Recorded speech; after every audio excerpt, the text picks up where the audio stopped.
We gonna be right out here with Gabe in just a minute. I'm gonna play a couple of spots from our sponsors, and we'll get this thing kicked off.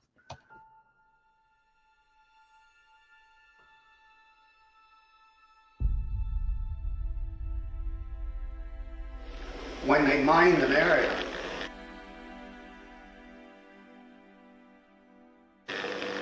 they put down yellow tape right across that line. See? And if you walk on the wrong side of that yellow tape, you blew up.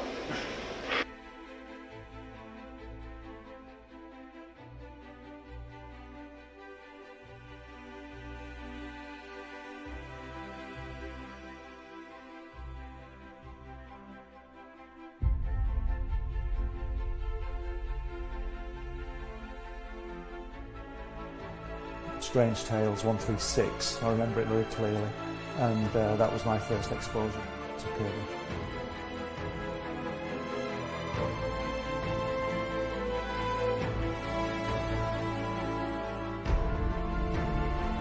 And I wanted to show it to people.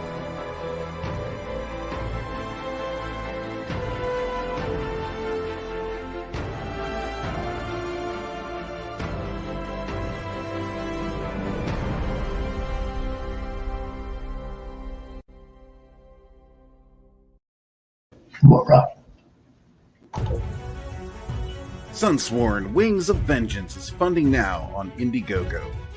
Don't miss this action-packed space fantasy adventure sure to rekindle your love for the genre.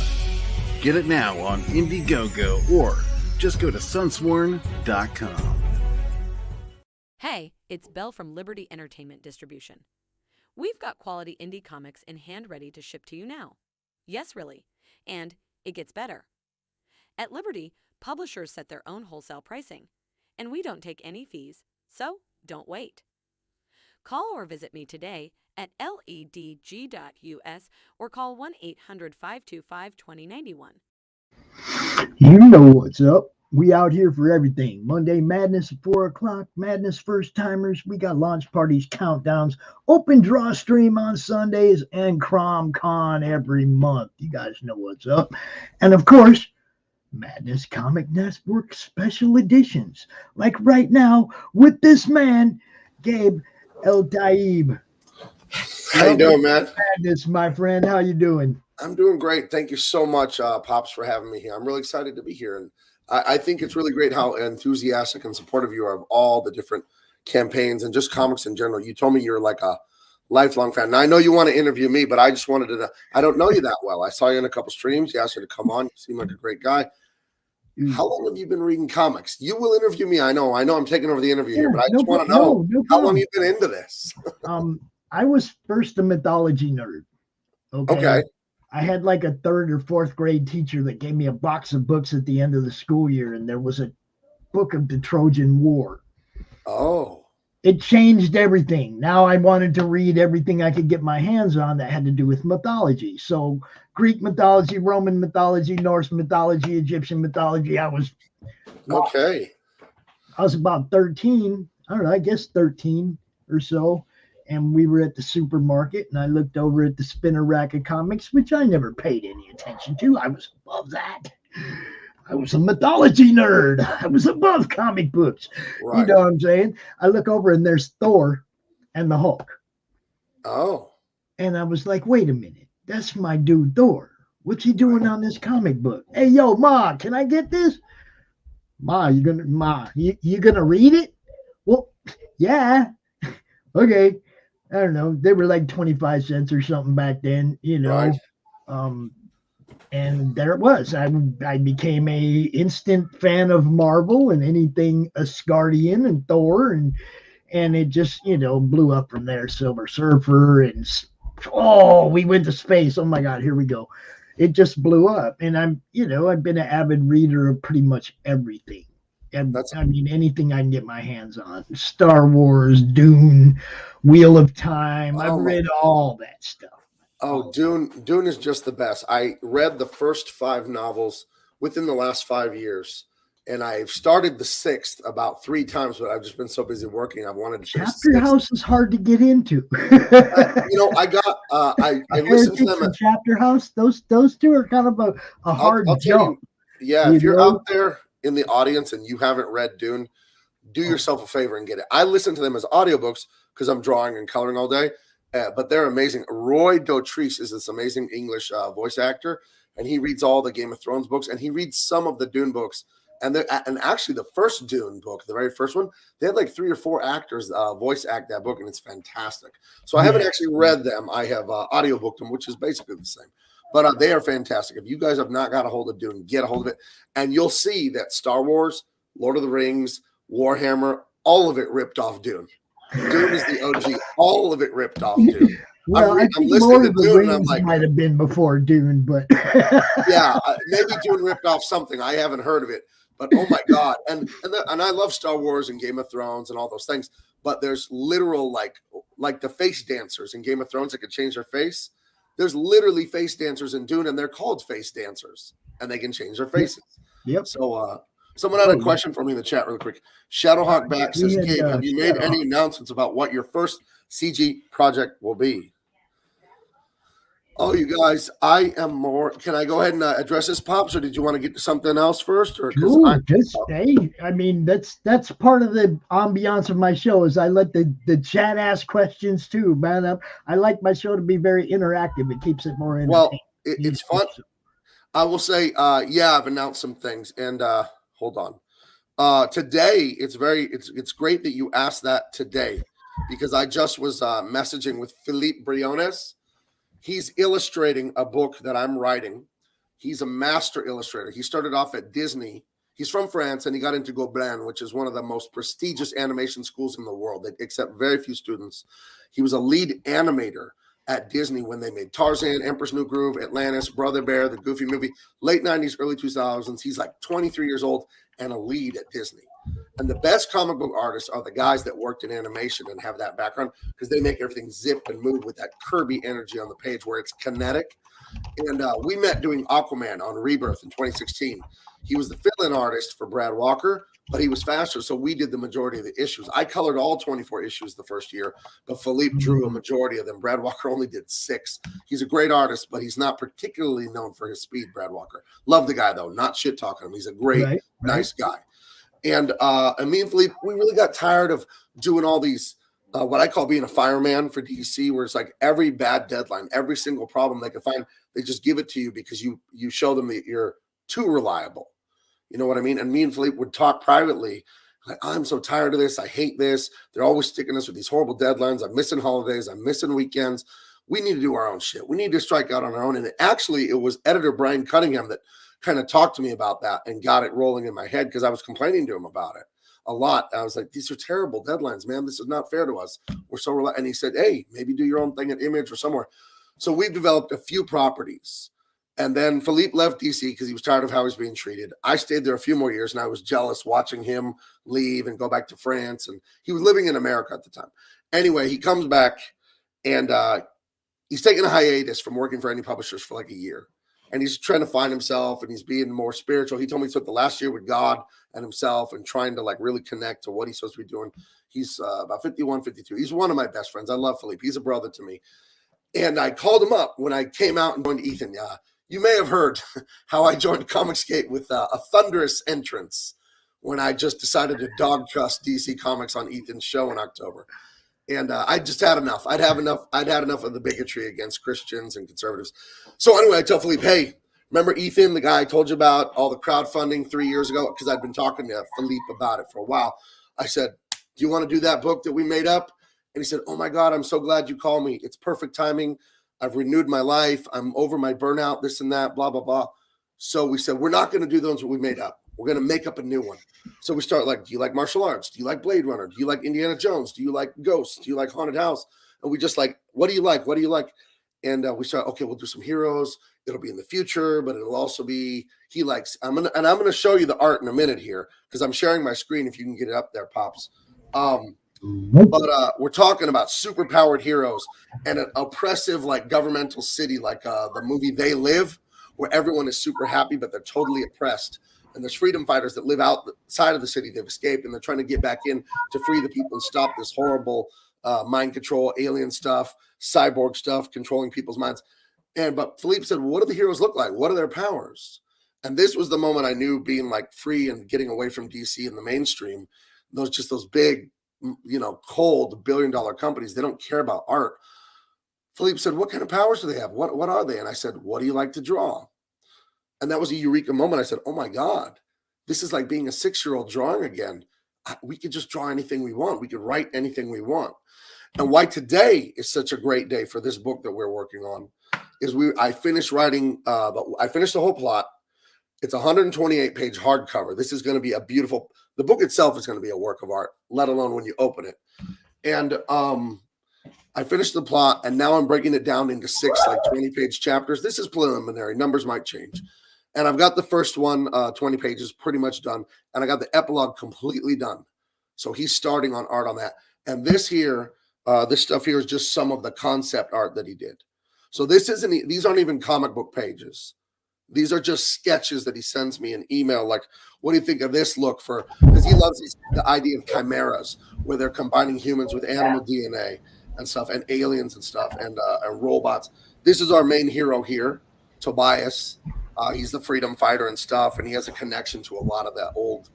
We'll get into it. It's secrety stuff, but this is Tobias here. He's got some telekinesis powers, and again, these are just sketches. Philippe is amazing, and again, these are the chimeras, some villains and stuff like that. Half human. You got a bison, you got a gator, you got what looks like nice. Yeah. So he's just nice stuff. But I messaged with him about an hour ago, and he said he designed some characters for our epilogue, which you're going to love. If you love the Goonies or Stand By Me or anything with like a brotherhood of kids, like Stranger Things, the story starts off with this. The Sandlot. The Sandlot, right. The story starts off with this epilogue with these kids, and it's so much fun. I was telling Philippe today, I haven't had this much fun. Are there babes in the book? Is your monitor working? Who asked that? I want to make sure I get the name right. Oh, it's Corey Barton. Thank you for the question. I mean, yeah. And one of the things I tell Philippe is the women, and he agrees, they got to be beautiful. One of the things that DC they didn't allow in the last few years of woke SJW stuff is any sort of heterosexuality being celebrated. If characters were non-heterosexual, that was great. But if a woman was a little too curvy, we get notes from the editor. We got to fix the drawing. We got to fix the colors. Yeah. And that was against the rules. And I found that terrible. It's like women, their bodies are a work of art. You don't have to be a pervert and make pornography. I won't ever make pornography. My 2 rules is I won't make like satanic books, and I won't make porno. So if you want that, you got to go to someone else. I'm not making either of those things. But yeah, it's 90s action. But if you love the Goonies and like fun, high adventure like that, that's Oath of Blood, Oath of Bone, launching President's Day weekend. I'm going to start a mailing list in a few weeks here. I need a drink. I've been talking to my throat's a little. I need some water. Sorry. He's so women that actually look like women. Right. So that's one book. Now, you can all see behind me the great Jean-Claude Van Damme. It's my favorite. I love 90s and 80s action. And subscribe to my channel, guys, because on Wednesday night, me and Shanthan Jetty, the author and illustrator of Nosfero, we have a brand new show. We just launched it 2 days ago called Double Impact.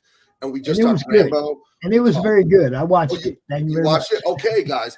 It comes with Pop's recommendation. We have so much fun, like going back to that time when we were, teenagers in the 90s watching Steven Seagal and all this. And we even wear headbands in the show to be authentic ninjas and martial artists. So it's so much fun. I think when people see you having fun with the art you're making, it's infectious and it comes through. So you need to get some pins for your Christmas hat, though, bro. Yeah, your pins are rocking there. Now, one more. And then I'm also doing Wraith of God for Aaron Lopresti. Yes. I can show a page of that. Let me show the page of art. What's it like working with Aaron, man? It's fun. This is the best work of Aaron's career. So I'm coloring this book. Can you see it? I watched what happened to him too, right? Okay. and Shelly came to his defense, and I was like, that's a tough woman. I love that woman. I've been friends with Shelly ever since. Well, yeah, you know what's love funny? Aaron really got it in the face when he came over. I Yeah. didn't get attacked much. Now, I am 6'4", 290 pounds of man. And most of the people in this business are little twerp nerds. They would never say anything to me. These guys, they're a bunch of cowards, You know, so they are. You know, I gotta give a shout out to this guy right here because he is the one that designed the CromCon, that CromCon logo right there behind me. Okay. What's up, Lee? He also Okay, did the CromCon. He does the CromCon videos. Very cool. Intro videos. So very cool. And then I have one other thing I can show you here. I have another book coming, and if you check out my Instagram, and I'm easy to find online because my name is so unique. It's Eltaeb is Beatles spelled backwards. And it's a real name. It's not a pen name. It's Arabic. It means servant of God in Arabic. And this is your favorite 1990s Jean-Claude Van Damme movie. This is Beef Law. Two twin brothers. They immigrated from Russia with their family to Hong Kong in the 90s after the communism fell and the wall fell in Germany and all that. And their dad promised them a new life out of communist Russia. Everything's going to be great, and it hasn't gone great. So this brother, Max, he doesn't talk to his mom and dad anymore because they failed him. He does underground illegal kickboxing fights and all that. His other brother is also a trained kickboxer, but he stays with mom and dad, helps them with the family shop. The dad feels so bad about failing the family. He's gotten in bad with the mob, borrowing money from old Russian gangsters he knows and the Chinese mafia there in Hong Kong. So now they're attacking his family. And the brother who stayed home, Alexander, he has to come and convince Maximilian that they have to jump kick their way out of this and beat the crap out of all these guys. So this is literally like a Steven Seagal, Sylvester Stallone, a Van Damme movie. This is my passion for that. This is my love letter to those movies. So that's page 1, inks there. He's in a warehouse fighting, an illegal fight. And then right here is page 2, 3 spread that I'm going to be inking some more Saturday and Monday. Today I'm working for Aaron LaPresti, but that page you see on the screen right there, it's right here in my hands. And you can see some of it is actually black already because I'm starting the inks. So yeah, the green screen is killing it. So, but yeah. I'm inking that tomorrow and some Monday. It's a big 2-page. So if you love the Street Fighter video games, if you love Van Damme and all that, Steven Seagal and Stallone and all that just macho action. Oh, and one thing, since it's not for DC or anyone, I'm allowed to draw. He's in the underground fight warehouse. His girlfriend has nice big boobs. It's not a porno or anything like that. But I'm not going to get an email from an editor telling me to cut it back or anything like that. You're going to get guys getting a flying knee in the face, bleeding out on the ground. I mean, it's just this is really fun here. So I'm having a blast. Yeah, please, everybody, share this out everywhere, man. I want everybody to get a good listen on the Gabe story if you haven't heard it already. A true representative of truth, justice, and the American way. That's right. Dude. Yeah, it's.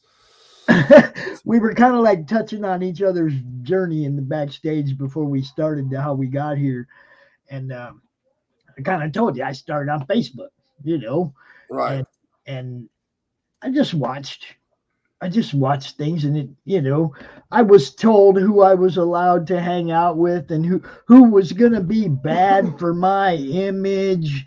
And, I'm an old rebel.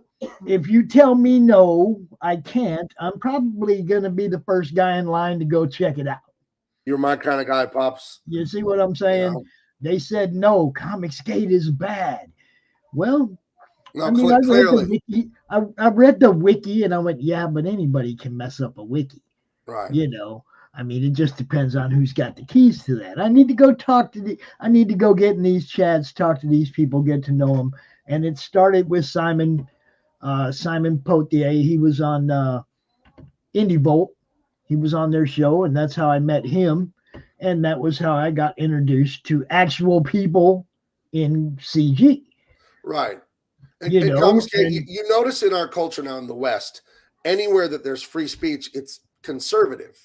And I'm not against, liberals and Democrats and all that. The only thing that all of us should be like against is that little fraction of people, maybe 1%, that are SJW, commie, cancel culture. They want to take away your whole life because you don't agree with them. Right. Like you can't have your opinion.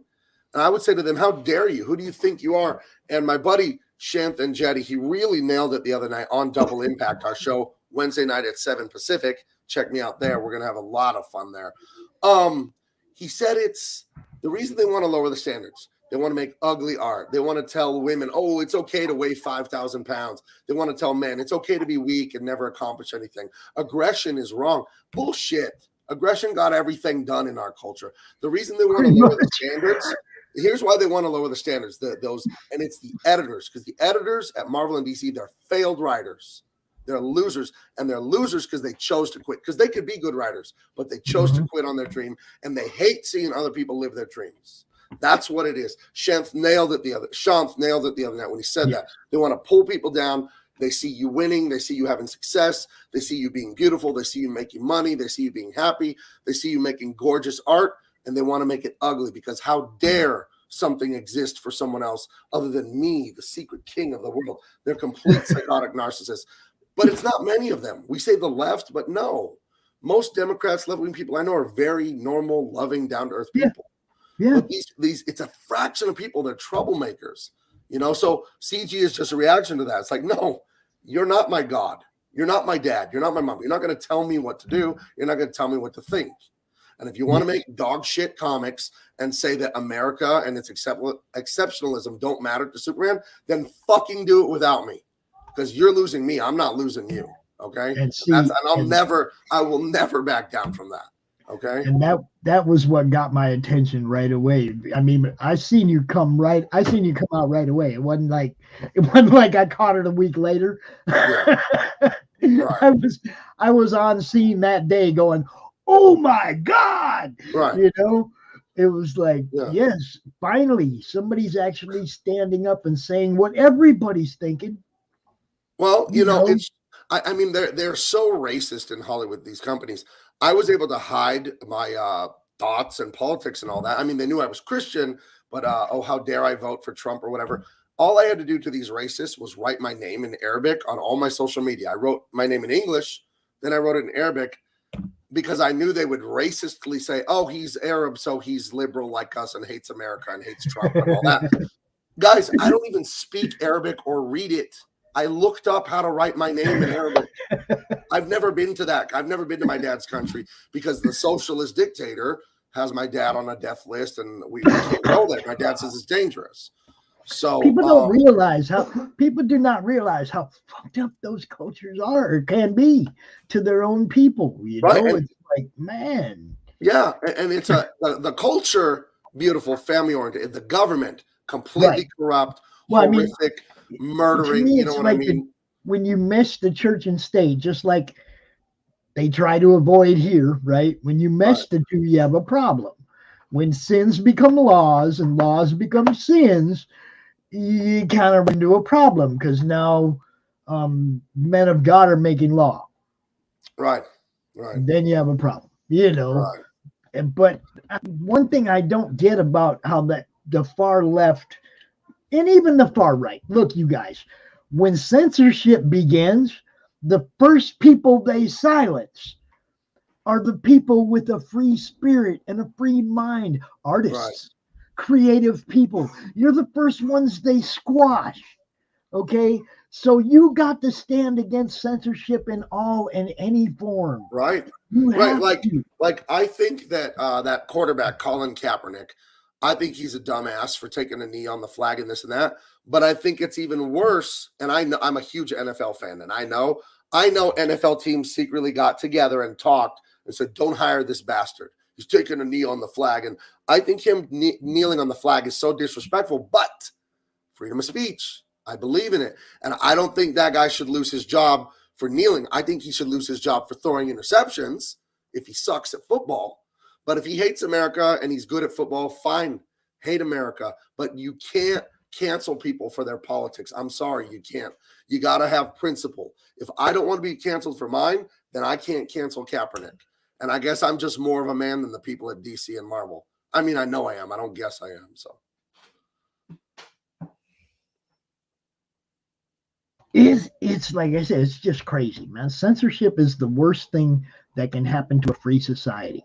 And like you say, it starts with it starts with the people that are willing to stand up, like yourself, like myself. We're the first ones they're going to want to shut up. They're never shutting me up. Oh, me neither, man. They tried, and I'll just thank them for making me a future millionaire. So thanks a lot. So. Well, I'll just say this is neither my first Facebook nor Twitter account. Right. I have gotten the permaban more than once, and I will fight to the end. I also back up everything I do on Rumble just in case YouTube tries to give me the boot. I back everything up on Rumble immediately. Yeah, they can't stop. The thing about this idiotic diversity push, where you got, these writers like Tom Taylor and all this, and they do every group and every group they can think of, and they don't do it because they care about anyone. They don't. These liberal saviors that want to save people like me, they're doing it for their own self-aggrandizement. Again, they're narcissists, and they want to be able to say, "Oh, I'm half Mexican, basically, and half Libyan, so Arab and Mexican." And they want a guy like Tom Taylor wants to be able to tell his other liberal educated friends, I saved the Mexican Libyan guy. I saved that gay woman. I saved this person in a wheelchair. It's like, you're not a hero for caring about people that need help, dude. That's like basic human decency. They do it for their own ego, and it's completely insincere. It's total self-aggrandizement. And further, and if you see me as different because of like genetics or race, you're stupid. The only real diversity we have is our minds and then the actions we take based on our beliefs and personalities. So I would challenge them at Disney, Marvel, DC, all those places. What kind of diversity of thought do you have? Because what I see is a bunch of SJWs that are bullying everyone else to go along with their stupid narrative. I don't see one book that says feminism sucks and Batman's going to fight against it. I don't see that book. Where's the book that says communism is trash? You know what I mean? You have plenty of stuff saying capitalism. It's funny, $1 billion company and comic book artists, some of them well paid, most of them not. They're sitting there speaking against capitalism. And I'm like, you work for one of the biggest companies in the history of the world. You're a capitalist. I'm sorry. You're trying to be anti-capitalist and you work for Warner Brothers. You don't understand? It's like, it's totally silly. So, but I'll rant if you let me. I'll let you take over again because I'm just talking too much. No, that's totally okay because I was looking for something I wanted to show you. See, because I've kind of been here. I've been here. Is that you? That's me, buddy. All right. Well, sorry. I made the mistake of declaring myself Comicsgate, about, I don't know, 6 months ago. And I was instantly attacked by about 4 people. And about 25 people left my Facebook group. Hey, nothing of value was lost. Well, yeah, I mean, just like you were saying, okay, we got the far left. Something they agree with. Yeah, you got the far lefts and the far rights, and I've rode the middle for a long time, right? I didn't tell everybody, hey, I'm Comicsgate, and you can't be on my show anymore unless you're Comicsgate. I didn't tell everybody, hey, I'm Comicsgate now, and if you're not in Comicsgate, get out of my group. None of that, okay? I promote indie comics, all right? If you're cool to me and you're cool to my people, I got you. I will tell the world about you. I'll extend my reach as far as I can for you. If you're an asshole, I'll forget you exist, right? Okay, so the extremes on both sides are obviously the ones that came at me stupid. There was a couple people in Comicsgate that came at me stupid. I just forgot about them. There's a lot of people that came at me stupid from the other side, though. Yeah. Like a lot of people that came at me stupid from the other side. And I was just like, yeah, whatever, left behind. It's my favorite thing to do is leave them behind. They just don't get no play anymore.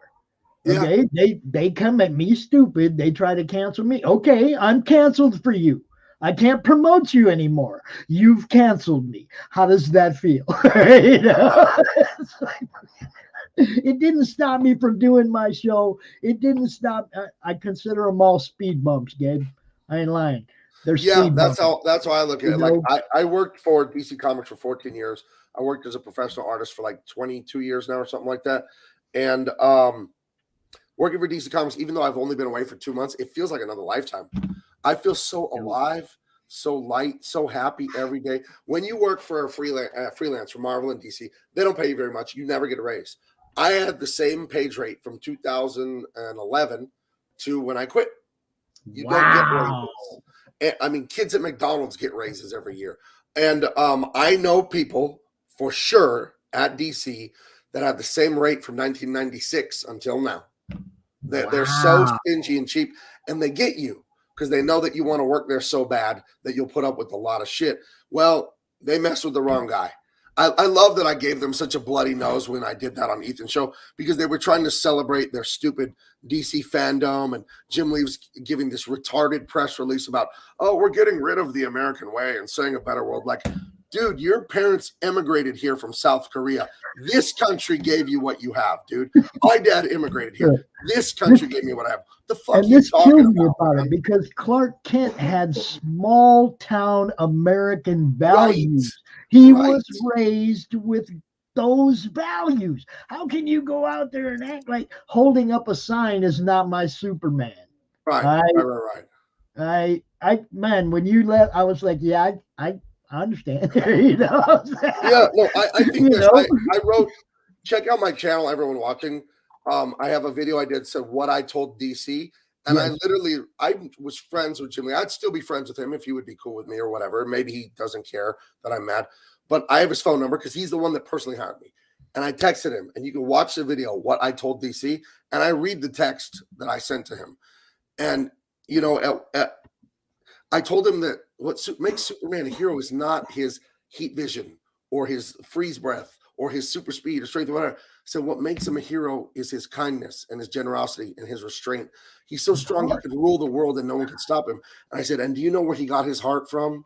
His parents from Kansas. That's American culture. Yes. So you can get rid of the American way. You can get rid of all the. Can you imagine if he'd landed in Russia? Well, they did that comic, Superman Red Sun. You see what I'm saying? If he'd landed, if he'd landed in South Africa, he'd be a different guy. If he'd landed in England, he'd be a different guy. It doesn't matter wherever that thing landed, that's what culture is. He's gonna come out. He came out as a hero. Look, they forgot what a hero is, bro. Yeah, no, it's disgusting. It's anymore. That, you know, for people that claim to love this stuff, they should be ashamed of themselves. They really should. It's disgusting. So we got the chat is just going off. I want to highlight a few of these real quick. Okay, go for it, man. And Andy says we're all pink inside and taste like chicken when it's all said and done. How do you know what we taste like? I'm calling the cops. Yeah, that is kind of scary, Andy. That is kind of scary. All right. Mighty Geek says Gabe can now do what Xenoscope comics do, create sexy women with actual boobs. Yeah, and don't get me wrong. I'm not some perv that's going to draw giant, nasty comics. Right. I want kids, I want teenagers to read my books, so they're not dirty. I'm just saying the level of restriction at DC and all that on any female beauty, and I don't mean nastiness, I mean real true beauty. Right. They just didn't want it. They didn't want to see it. They wanted it out of there. It was disgusting. Corey says, I think communism is pretty bad for feminism. Yeah. All right.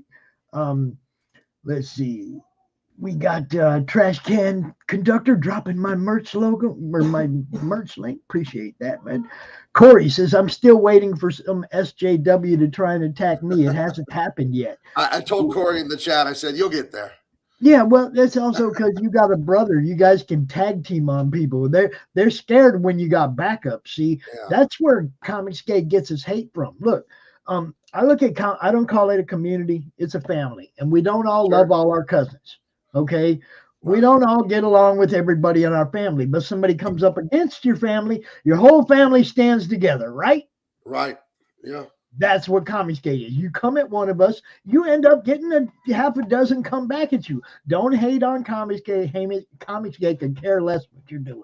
Right. Just leave us alone to do what we want to do, and we won't bother any of you at all. Right. Yeah, I'm never going to tell the That's it. fans they're an idiot for whatever politics. Like, vote for Bernie. Whatever. It's free country, dude. I don't care. You know, like, You had to bring up whatever. Bernie, didn't you? Yeah. You just had Maybe to bring Bernie's up your guy, Bernie, didn't you? Pops. If Bernie is your guy, I don't care. You're a nice No, man. no. He's not my guy, but he has been crommed. What? He- Oh, He has been crommed, okay? You know, I mean, I don't know how familiar you are with our guy, but that's Crom. He's an internet troll. He's our mascot. oh, The that's comics hilarious. related madness mascot. See, Right. and he's in everything. He's everywhere. Okay, I get it now. I saw that face a little bit in the intro, and I see it up in the theming on the top right corner, that little icon. I was like, oh, Have you heard the disgusting. word Who of is this Crom today? guy? he's everywhere, man. He's Okay, an Crom. internet troll.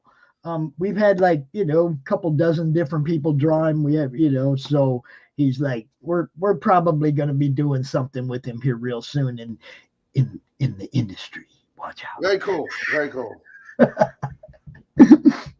But yeah, man, it's like everybody in the chat. There's so much going on. Let's see.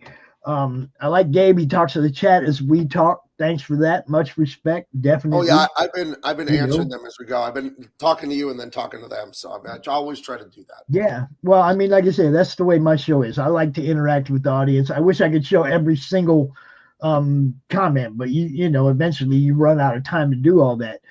What do you mean you're not sure about the hat? This is a hat club, man. Hat club. Look, they called it a hate group, and I was like, okay, if you drop one letter, It's a hat group. it's a hat group. But I like hat club better. It sounded better for the hashtag. So Oh, I like to know. wear this on. I like to wear this on Comic Day Kings on Mondays. This is one of my favorite hats. I designed this one myself. Oh, hold up. Anti-socialist club. No. Anti-socialist social club. What you got to know, Pops, about that logo? It's like a skateboard brand or something for really young people, and it says anti-social social club. Right, So I just right. added the ist to it. But I've seen Yeah. kids wearing a lot of T-shirts that say that on it. So We're working on something up over here. We're working on some kind of merch action. cool. We're working on it, but I can't wear that one because they didn't quite get it right. We're waiting for a new one, but it's all good. We got what I usually wear. I usually wear my hat, because it's a hat club, right? I'm usually wearing this one, bro. Oh, cool. Cool. That looks like an adventurer's hat. Yeah, that's the Pops hat everybody is used to. But it's Christmas, and I'm in the spirit, man. I'm feeling it this year, So let's see what else we got. Yes, it's nice that Gabe does monitor the chat. We got Mike Walters. Have a good show tonight, bro. He's got a show going on over there too. Y'all Cool. go check that out. Let's see. I think maybe a colorful jacket would fix that. I don't know.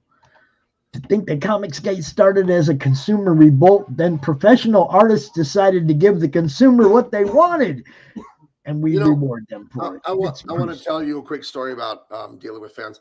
I called a fan on the phone yesterday and coached him up for half an hour on how to become a better artist and what to do. I've taken a lot of people under my wing. I have a table at the San Diego Comic-Con. I live in San Diego, and it's so wonderful here because the coldest it's going to get all year is like 63 in the winter. And in the summer, it's only going to be, 75 around my house. So I love San Diego. Oh my God, it's so great here. But so San Diego Comic-Con is my show. It's my home field advantage. I love it. I've had a table there for like 14 years in Artist Alley. I will be there this summer. But kids come up to me and I want your autograph and this and that, and they want to show me their art. And this one boy, I forget his name, but I follow him on Instagram now, and he follows me back. He came to me for like 7-8 years straight since he was a kid, and he's an adult man now. He's very young. He's like 20, 21, 22. And he messaged me last year, and he said, guess what? And he showed me the credits on The Simpsons, and he's animating for The Simpsons now. Nice. And he came back to my booth every year at Comic-Con, showing me his art, getting better, and I kept encouraging him, talking to him. And the one thing about CG that's so great is that we can just be friends with the fans. We don't have to be like these horrible people at Marvel and DC that are talking down to the fans. Like, I'm a celebrity and you're just a little fan peon. And that never made sense to me, that a lot of people in our business think they're rock stars. It's like, dude, you're a comic book artist. Would you chill the hell out? Okay. Yeah. You're not in the NBA. You're not in some blockbuster movie. You know, you're not Tom Cruise. You know what I mean? You're not John Elway. Like, it's comics. Why don't you treat these people normally? And I've always just loved to commune with the fans and just treat them like equals, because they are equals. They're human beings. So what if I could draw better than you? Does that make me a better person than you? I don't think so. It just means I'm good at drawing.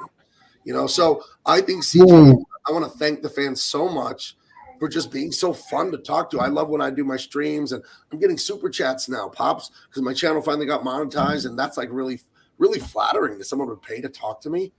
You know, that's really neat. So yeah, I mean, it's just thank you to the fans. I'm kind of rambling here, but just thank you to the fans. Oh, that's cool. See, that's the whole thing. It's like when I started getting to know the people in CG, I was like, man, these guys are having fun.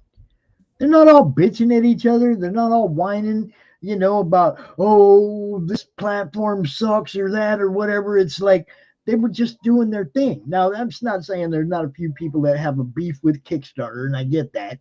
Okay. A couple of times Kickstarters really dropped the ball, like letting somebody duplicate somebody else's campaign. Right. You know, okay, Kickstarters dropped the ball a few times. I get that. At the same time, I also get playing to your audience. If that's where your audience is, sell your damn book there. Right. You know? Right. I mean, yeah. And Yeah, then no, I'm not going to, like I said about Colin Kaepernick, the NFL player that got canceled for being anti-American. I hate his message. I think he's stupid, but he's free to speak, and I don't have to like it. He doesn't have to check with me. I'm not his God. You know what I mean? As long as he don't disrespect you personally. Right. If he comes to me or my family and tries to attack us, that's different. If he's just talking about the world, hey, he can have a stupid opinion. I'm sure I've had a few stupid opinions in my life. We all do. Oh, I have a lot of opinions people think are stupid. That doesn't mean I think they're stupid, you know. But hey, what can you say? Yeah, without fans, you got nothing, right? Right. And if you're just out there being an asshole all the time, you end up losing all your fans. Right. You know, okay. I had to learn the hard way. I had to learn the hard way to just quit talking and leave some people behind and just let them chat, let them chirp, you know, and as long as it's not like directly in my face, don't address it, you know. Hey, all right, there was a question in the chat I wanted to address. Drawing Art asked, do you work digital, Gabe, or on paper? The first page of Beef Law is right here, my martial arts movie comic. That's digital on my iPad. But here's how picky I am. I'm going to print that out light blue and re-ink it by hand, because I'm like, this is my first big solo comic by myself that I'm drawing, because I colored thousands of things for everybody, mostly DC, but every company. Like, no, I want the real art. So I'm going to be doing layout. I do layouts on like typing paper. Then I go into my iPad and like draw and tighten it up, because you can erase so much on the iPad quickly. And I print that out, and then I trace it with a light box. So I'm going to be drawing on real paper the rest of Beef Law. Again, this is the page 2-3 spread. You can't really see it because the green screen is eating through the drawings. We get an idea of what you got there. But you know what I could do? I could fix that. Give me 1 second. I'll turn off my green screen. Virtual background, none. Okay, so now you'll be able to see it. Right. So this is drawn in blue pencil, and the reason I'm drawing in blue pencil is so that I don't have to erase after I ink it. Because the computer, if you scan in grayscale, it won't pick up the blue, so it'll just look like black and white. So I'm gonna do the whole thing in real traditional media. Even this page you see here will be redrawn in, because I want the whole book. You know what I mean? I want it all in real artifacts, real piece of paper you can touch. Well, not only that, but it's nice to have those extra perks for an extra tier. Oh, we got an original. Oh no, I don't sell my original art pages. That's for the grandkids. I'm saving that. All right. I will. Well, see, I do commissions. I do get commissions for people, but the pages of my book, they're so personal to me. They're like a part of me. I don't want to get rid of them. Oh no, right. No. Well, passing them on to the family, I get that, because everything I got's, but know. I will make art. I'll make art Mhm. exactly like that for a commission for sure. I'm doing a commission for a family for. He said Christmas, but I said the deadline's too tight, so we're gonna do it in January. But it's just a fan on Instagram hit me up, And I'm not cheap. I'll tell you that. If you want to hit me up on Instagram, if you want a commission or something, I'll definitely do those. But original pages, I'm not selling those. So Cool. that's your answer drawing art. I'm drawing, it's hybrid because I'm going to be doing layouts on the iPad, printing it out, and then tracing my own work. So I'm not tracing someone else's work. I'm just tracing my own layouts and then inking them. So nice. Dude, this is great. I did want to ask you about something I fell on top of today that was kind of icky. Huh. And just watch. I just wanted to see you cringe real quick. Oh, God. Okay? Are you ready? Well, it depends. I guess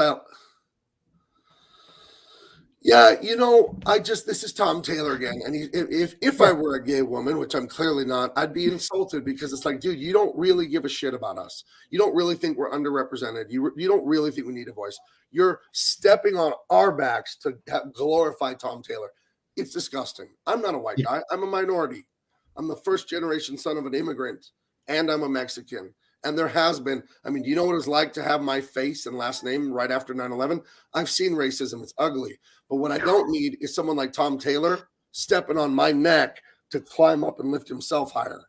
So it's disgusting that he does that because it's pandering. He's not really representing underrepresented groups. And he said, oh my God, when he got rid of, when we did the new Superman, he gave that interview about Son of Kal-El, how the world doesn't need any more white saviors. And I'm like, what the fuck do you think you are, Tom Taylor? You're white and you're trying to be a savior. Trying to be a savior, yeah. And that's so racist and bigoted because the implication there is Tom Taylor's this white liberal genius, and all of us brown people and gay people and women, are we smart enough or do we need Tom to save us? Even us white straight guys are stupid too. Us white straight guys are stupid too. Okay, yeah, it's like so who's left? I'll tell you this about identity politics. I'm half Mexican, half Libyan, but really on the Libyan side, my grandma's Turkish. On the Mexican side, one of my grandparents is a Syrian Jew, and we have Basque, and we have Spaniard, and I have Native American. And then my dad is a Muslim, devout, prays 5 times a day. My mom and myself and my brother were Christian. So I grew up in a world of all kinds of differences. So when I see people say black people are like this, white people are like that, gay people are like this, it's the stupidest thing in the world to me. I realize because of the way I am, how diverse I am internally, I realize all that stuff is nonsense. There is no such thing as a difference because you're black. It's like, that's not a black guy. That's my friend John. And he's really into fishing. And he's a good painter. And it's like, he's a human. And one thing about CG, the fans especially, and the pros, they see past my race, my gender, my sexual identity, whatever. They see my humanity. And at Marvel and DC, they didn't see that. They see, here's a brown guy working for us. And they hired me to write and draw a comic, DC. And I took them up on it because of my race. They have a book called Represent, where you write stories about what it's like to be your race. And I totally flipped it on them. And the message is completely conservative. And I wrote it and drew it and illustrated, colored it, everything. I'm shocked they published it. Let me get another drink because I'm really talking here. I need to where can we get that book? I think you'd have to go on like Comixology or something like that. But basically, in my Represent story, it's about getting picked on during the Gulf War in the early 90s at school. Right. But I've always been huge. I'm 6'4" now. I was like 6'2" then, or 6 feet in 6th grade. And beating up kids. I'm too big to be fighting in school. And my grandpa's lecturing me not to be picking on these kids, calling me racist Arab things. And he tells me, and I'm crying to him that, I don't know, I'm not white, I'm not Mexican, I'm not Arab, I don't know what I am. And he's all, you know what you are? You're our culture. If you follow the ways of being an American and we're Christian and you do our traditions and you live up to your end of the bargain, that's who you are and that's where you belong. And I'm like, DC, let me publish this. It's amazing. It's like it goes completely against their stupid Tom Taylor identity politics. So, straight up. I got away with one there. So, and but they did hire me because of my race. You know what I mean? I didn't have some huge resume of writing comics, but they put the call out. If you're not a white man, you want to write something. I'm like, hell yeah, I'll do it. But I did it sort of out of spite because I think that's wrong. I think it's wrong for them to hire me instead of a white guy if he has a better resume. But I said, you know what I'm going to do? I'm going to take their evil of hiring me on my race because it's evil. It is racist. Said I'm going to take their evil and use it for good and put a good conservative story that speaks against racial profiling. So my story, my grandpa tells me this racism and identity politics is bullshit. That's what he tells me in the story. And somehow the editors just let it go. They didn't correct me and try to change it. So, well, I guess DC, gotcha. I guess it wouldn't have gone off well for them to ask for you to do it and then to not have you do it. Right. Considering the reason why. My wife was, my family was so proud of me. I think it was for my birthday because the book came out in July. They went and had a huge print made of the final page of it, or one of the final pages where my grandpa's. Let me get rid of the green screen because it's eating it up. Hold on. Virtual background, none. Okay. My grandpa's talking to me about his past in the he's selling apples as a kid in the Depression, and he's leading men in World War II in the Pacific, and he's talking to me in the moonlight, and he's at church in Texas in World War II at basic training. He meets my grandma out front of the church, and he's talking about our ancestors. There's a Native American woman being killed. You see the shadow of a gunman on the ground. She's holding the baby, and he's talking about our past and everyone who came before us and how they bled and died and gave us everything we have. And that's who you are, is what he's telling me. You're part of that tradition. Who cares, Arab, Mexican, whatever, bullshit, gay, woman, none of that matters. What matters is what you do. Can you live up to our culture? So that was the theme of my thing. I thought it was really good. And the writer thought it was so good. One of the editors thought it was so good. They said this would make an excellent TV show or whatever. So I actually wrote a full television pitch and sent it over to HBO. And Adam Schlagman, he's a friend of mine. He's an old Green Lantern editor. Now he's a television and movie producer for like the Shazam movie, lots of the CW shows. He loved it. And he sent it in for a pitch. It didn't get picked up for a show or anything because I guess they're just doing properties they already own right now is what he told me. But who knows if that's true. But it's very good. It's very good. And that one's called American Mongrel. And I might do a book of my own on that subject because I do own it.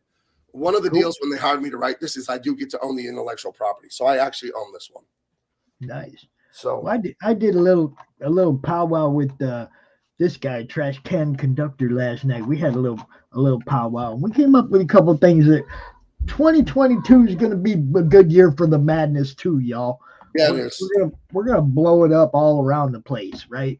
And yeah. I mean, this is it. This is what we all are, and that's what everybody forgets. It's like there is no right. I'm just like you. I don't care if you're gay. I don't care if you're black. Yeah, I don't care. You're like, it doesn't matter if you're a woman. I do not care. It doesn't mean anything to me. And I mean that in a good way. You know what I mean? I mean it in a Richie Gervais way. I don't care. I don't care what you do. I don't care. No, I mean. I've always been that, you know. I mean, I didn't come into this like trying to. I didn't even know there were sides when I started doing this, man. It wasn't this SJW weird culture. It started bubbling up like 2011, 12. Very small, very slight. To me, what was that? The shot heard around the world in the Revolutionary War, where the British killed the citizens. Right. The shot heard around the world in the SJW comic war is when the SJWs got Raphael Albuquerque's Batgirl cover taken down. This is 2015. Joker has a gun to her head and she's crying. And they said, oh, this is glorifying assault on women or something. It's like, guys, comic books are violent and the heroes are constantly in danger. You gotta have evil to have heroes. Right. They're only as heroic. They're only as heroic as the evil they smash, you know? Now they hold up signs. Right. See, this, I mean, that for me, it was completely the final straw. When I seen that Superman holding up the Save the Climate sign. Right. And I was okay. And it's such a shame. Oh, you want to share my screen again? I found it. Okay. It's such a shame to have a master artist like John Timms drawing Superman boy, helping illegal aliens cross the border and beat up the border patrol, marching against climate change. And I like Tom Taylor, you couldn't write an interesting grocery list, dude. You're such a bad writer. If there's a horrible government oppressing people and they need to be migrants, why doesn't Superman fly to that country, destroy the evil government, and let the people enjoy their world, their culture, their mountains, their beach, everything they love, everything they're connected to for centuries? Idiot. Mm-hmm. Idiot. It's like he's marching with the sign. And John Timms is one of the best illustrators I've ever worked with. And one of the nicest men I've ever worked with. Great family man. And you have him drawing kids marching for climate change. just literal stupidity. So whatever. And Corey, I didn't mean I don't care about that part of it. I mean, I don't care about who has who in their bedroom, and who. I don't care who my heroes are boffing, dude. That's never been part of my comic experience until recently, when all of a sudden all of them have to have a sexual identity and a background about who they're doing and whatnot. Yeah, well, I would say this about that. I would say this: gay people, transsexual people, all whatever, queer, whatever you want to call it, they're real. They exist. They're God's children. They're beautiful. They matter just as much as I do. And they deserve to have stories written about them. But if you had one scintilla of talent, you could create new characters that were compelling and would sell books, and everyone would like them. Because you wouldn't just say, he's gay. You would say, he's human. He's human, and it's beautiful, and it's amazing. And that would be his backstory. His origin would include that. That's who he was created, who the character was created to be. It wasn't like you just took some 100 years or whatever of 80 years of history and went, screw it. It's like there ain't no reason for that. You know? Yeah, well, it's just, again, it's people like Tom Taylor pandering so they can glorify their own ego that, look, everyone, I saved gay people by writing a comic. I saved black people. I saved Mexicans. Like, get the hell out of here. Just get out of here. And to me, that's just like you said. It's just pandering. It's racist. It's racist against me. When you tell me you have to save me because I'm not white like you, you're being racist against me, Tom Taylor. And the thing they really don't get is that they're pandering to people who don't buy freaking comic books anyway. Ain't that the truth? If they bought the books, the sales wouldn't be affected, right? Right. If your marketing technique was working, then all them books would be selling. They'd be off the shelf. Right. You'd be doing second prints and third prints and fourth prints like you used to. Right. Well, it's been a lot of fun talking to you, Pops, but I'm looking at the clock and I got to go. But I want to leave the fans with one thing about the Superman series that just, I left because you want to get rid of the American way, then fine. I'm part of the deal then. You're getting rid of me too because I'm not putting up with that. The original writer for that series was supposed to be Daniel Warren Johnson. He's so good at adventure and action. He's the one that did, I believe he did that Murder Falcon or whatever for Robert Kirkman. And I think he's doing like Beta Ray Bill right now. And it's just like rock and roll action and explosions. And I remember John Timms telling me that's who the writer was, Daniel Warren Johnson. And then somehow, because me and John Timms, the artist, we got the job on Superman before the writer was hired. They said, we're taking you guys off Young Justice. We're putting you on Superman, and we're going to get a writer, and we don't know who it is yet. And I thought it was Daniel Warren Johnson. I was so excited. And then I heard it was Tom Taylor, and you know the rest. So, all right. So I got something for Corey, because Corey just dropped that. If Superman wanted to save the world, he would have got rid of all the nukes. Corey, they tried that once. They tried that once, bro. Go read the story, and you'll see why he had to. Yeah, I mean, it's like, they tried it. Okay. Yeah. I love when I just happen to have the comic handy that I'm thinking about when somebody brings something up. Yeah. All right, everyone. Well, would it be crazy for me to ask everyone that's seeing this to please sub to my channel? Yes, please make sure you're sub to Pops. Like my videos. Follow me on Twitter. Follow me on Instagram. You can always DM me. My DMs are open. I'm not afraid of SJWs, and they don't even bother with me. But if you want to ask me a question, I'm on Facebook and everywhere. It's just my name because I have such a unique name. So I had a lot of fun, but it's your show to close, Pop, so I'll let you close it, man. Well, just like you're doing, let everybody know where they can find you. You're on Insta. And it's just my name. It's always my name because I'm not a chicken shit. I use my real name, so. Hey, I stand behind what I say. I'm not some internet tough guy hiding behind a fake name. So I'll be honest. This Pops Van Zandt is not my name. That's all right.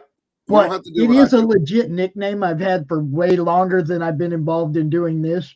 And my real name is in the group. I mean, my real account is in the group. Everybody knows who I am. I'm not hiding. This is my stage name for my show, Very cool. Very cool. It's a fun name. Yeah, we have a good time, man. Go subscribe. Go subscribe to Gabe's channel for sure. And look, his shows are entertaining, y'all. I've been watching him ever since I subscribed myself, and it's like, there you go. We have 3 really good ones so far this week.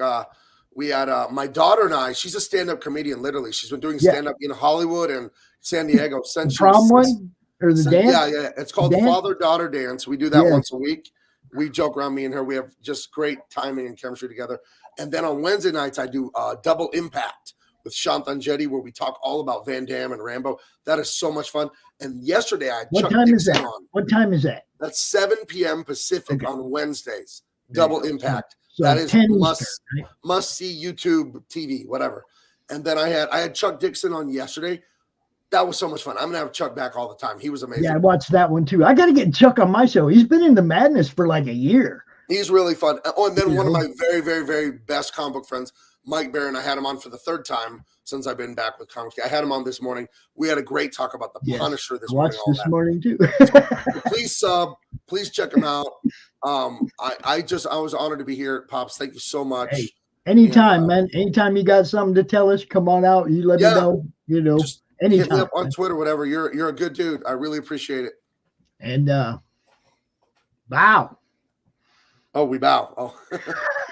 I don't know if you know all about some of the factions yet in Comics Gate, but you got the Crack Pack, right?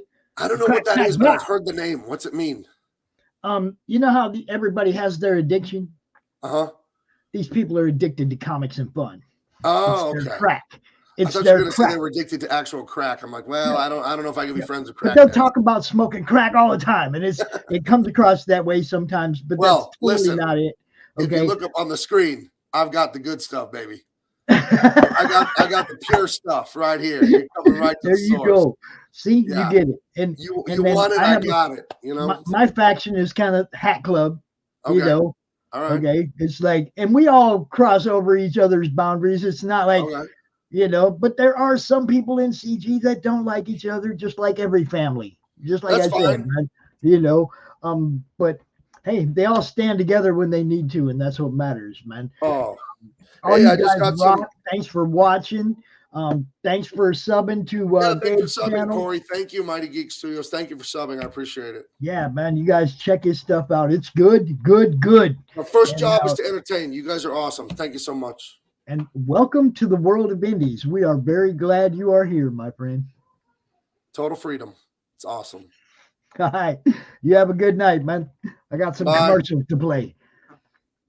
Cool. Thank you guys for watching so much, man. Thanks for the shares and retweets and all that. That was one of my most favorite shows I've done, man. I had goosebumps most of the time because, I was fanboying a little bit. All right. I love Gabe's work. I've got a lot of Gabe's work. Okay. I didn't tell him all that, but good dude, man. You guys follow him. Stay in touch with what he's doing. I got a couple of hints I want to throw out here for future stuff. Do you ever wonder who is Big D Wild? And things could happen.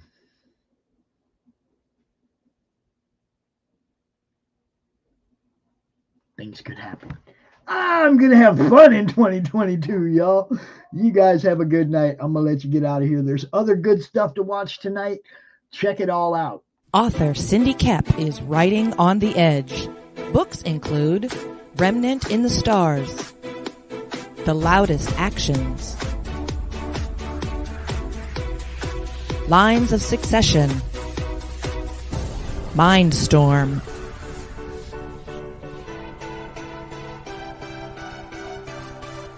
Condemned Courier, the Yerushalayim series,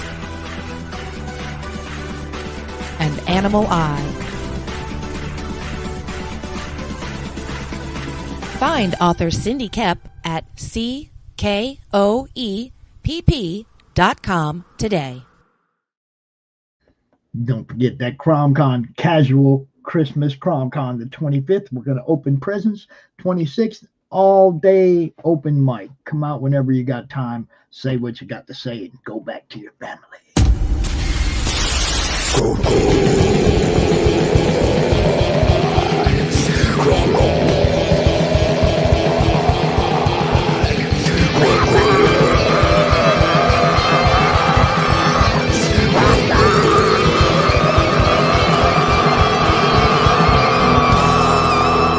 Come get some.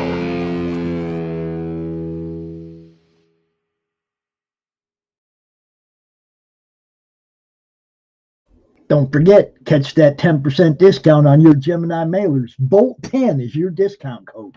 Compliments of our friends over at IndieVolt. Hey, it's Belle from Liberty Entertainment Distribution. We've got quality indie comics in hand ready to ship to you now. Yes, really. And it gets better. At Liberty, publishers set their own wholesale pricing, and we don't take any fees, so don't wait. Call or visit me today at ledg.us or call 1-800-525-2091. This was a Madness Comics Special Edition. Thanks again to Gabe Eltaeb for coming hanging out with us. I got to get him and Mike Barron and Chuck Dixon all out on one panel together. That would be fucking excellent. Who's down? Who's down with that? Talk to me. What's up?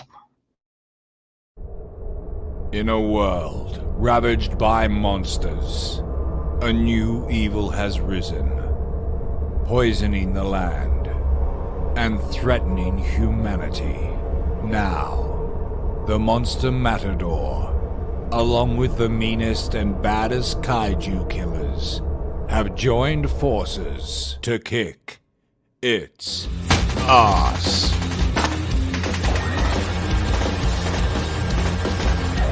Monster Matador, Afropocalypse. All right, you know what's up. Monday Madness this week. We got stuff going on. We got, I think we have a countdown next Friday for the Great Cyclopean. Madness draw stream on Sunday. Don't forget, with the richness. And that's pretty much wide open. Anybody can come out and draw with them and hang out with us, have a good time. You know what's up. It's the Madness. Thanks for watching, y'all. Go on with your business. Hey, yo, Pops here. Are you looking to be on Monday Madness? Is Monday no good? You need a special edition? Are you looking to be on the first timer spotlight on for you new guys? Launch parties, countdowns, CromCon Monthly. We got it all right here at the Madness Comic Network, providing online promotional services for the indie comic community and proud sponsor of Comic Books for Kids provides comic books to kids in hospitals and cancer centers across the U.S. It's a place where we can all work together to make sure every child has a comic book. 100% of all proceeds go towards the kids. It's about making a difference, and while they're in the hospital, allowing them to fly like a superhero, battle dragons, or rescue teddy bears. We are in every state in the country and now support over 160 hospitals. Every month, we add more. Visit